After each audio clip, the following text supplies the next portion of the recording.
So if you guys want me to make the big buckle one where I want to make, let me know. We'll just put another clove of garlic inside of it like this. Now, this is a very secret recipe from Chef Ricardo. And what you want to do, get this thing right here, the powerful apple cider vinegar, and pour it inside of it like this. All right.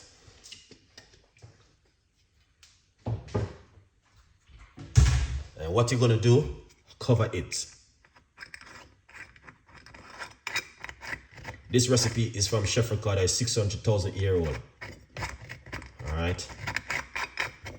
Cover it up like this. And then you wanna keep it like this. Now, what you wanna do, winter is coming up. You want to get a nice towel like this. And you want to wrap it inside of it like this.